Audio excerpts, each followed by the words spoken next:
Hello, everybody. Welcome back to the Chelsea Rundown. This is Ep27 for the men's thirds, round 14.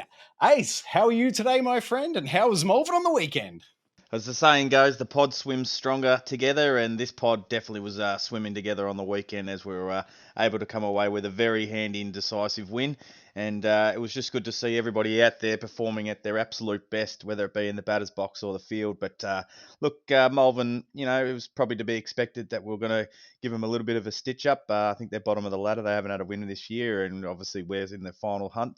But we just got out there and we did what we had to do. That we did, mate. And shout out to Jess for umpiring on the weekend. But Ace, take me through the lineup. The only real big difference this weekend was Lukey Martin leading us off, and I was giving him a bit of stick, but he got up there and he did what he does sometimes, and he led us off really well. So we start off with Lukey in the top spot, Matty D, Roscoe, myself, and Brooksy. Welcome back, Brooksy. Great to have you there.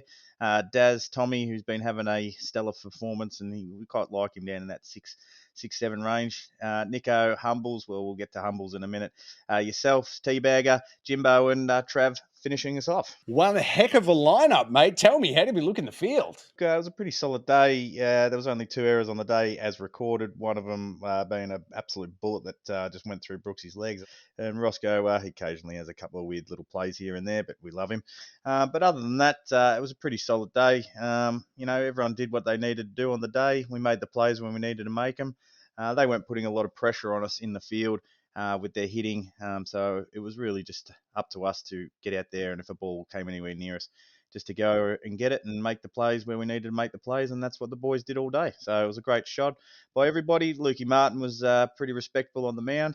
Occasionally, I find it funny with him. It's almost like he needs a few runners on base before he starts chucking strikes.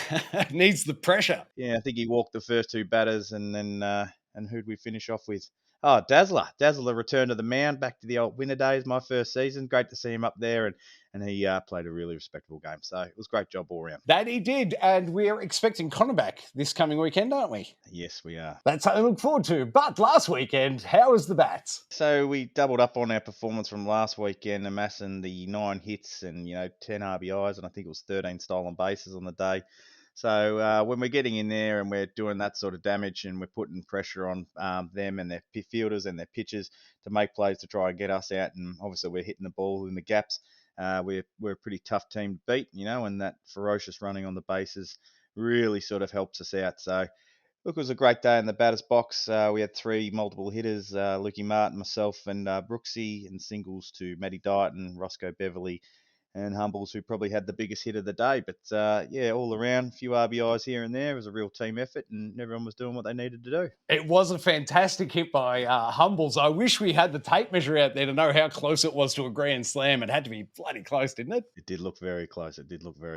All right, mate. So what was that final score? 14-2 was the final. Like I said, we beat them last time 14-1. So if anything, maybe 1 run less. But look, they held their heads high and they came out to play and they played. And unfortunately, one of the big things I will note, and I'm sure the team sort of all gets around it and understands it. There's when we're out in the field, whether it be in the batter's box or the field, there's a lot of chatter, there's a lot of talk, there's a lot of guys getting around each other. Just blokes out there having a bit of fun. And one thing I noticed about these guys, they didn't seem to sort of have that same sort of camaraderie. And I think that leads to a lot of our success. And one of their boys said to us after the game that he really appreciated the way that we play and the sort of the spirit that we play in. So that's sort of been the common thread with most teams that we're playing against and we're coming up against, that we've got a good style down there, and we all seem to be having fun. And you know what? Having a win, it makes it even more fun. That it does. I'll tell you what makes this show funner, Ace, and that is the Golden Flipper, my friend. Tell me, who's nominee 1 this evening? Dr. MD was surgical in his delivery from the ball from home plate, making a fast twitch throw out to Nico. And, this one could have also gone to Nico with his swinging left arm, nearly clocking the guy out, trying to retreat back to first. But it was an absolute stellar play from Matty Dighton, who just seems to always make the right throw at the right time. And it was a beautiful throw, and Nico finished it off for him. That he does. And I think that highlights, once again, mate, how hard we work on Wednesday nights, because I've seen those blokes execute that play so many times on a Wednesday night. It's fantastic to see all that training pay dividends in a game like that.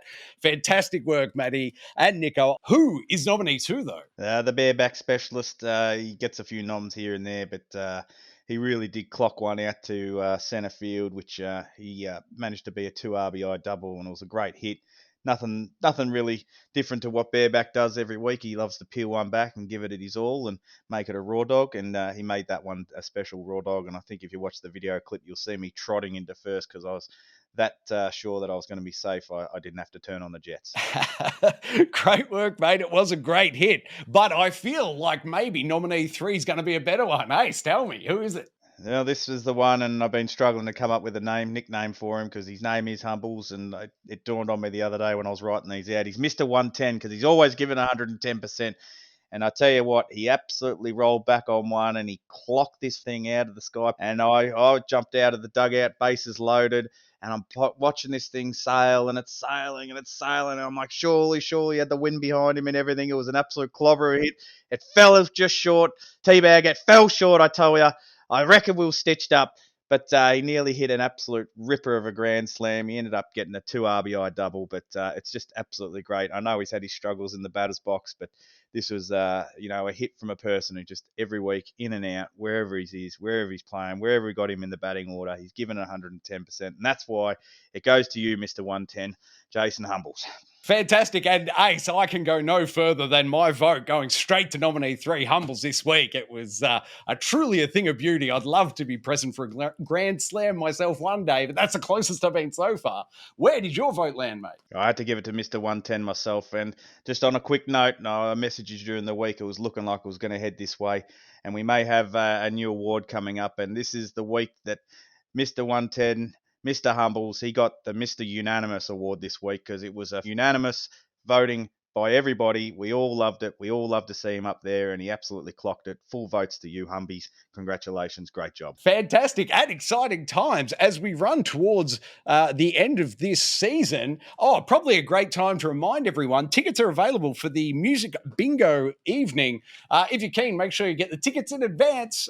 They're available now, and the club needs to know numbers. So please go ahead and do that. Ace, will you be attending? I haven't even looked at the dates, but God willing, I will be. And looks like I might be trying to come along as someone from Motley Crue. Oh, look out. I'm excited. And as always, Wednesday night training this week. Ace, is there any particular drills or anything we're working on this week that you know of? Just our standard, just getting out there, making it all muscle memory so that when the ball comes to us, we know exactly what we're doing. Perfect. I love it. A message to every listener out there. Come on down Wednesday night to training. And then, of course, this Saturday, we are playing at 1 o'clock at Saturday. Whereabouts, mate? Moorabbin this week. And look, I think they're second on the ladder, or maybe they're fourth with us.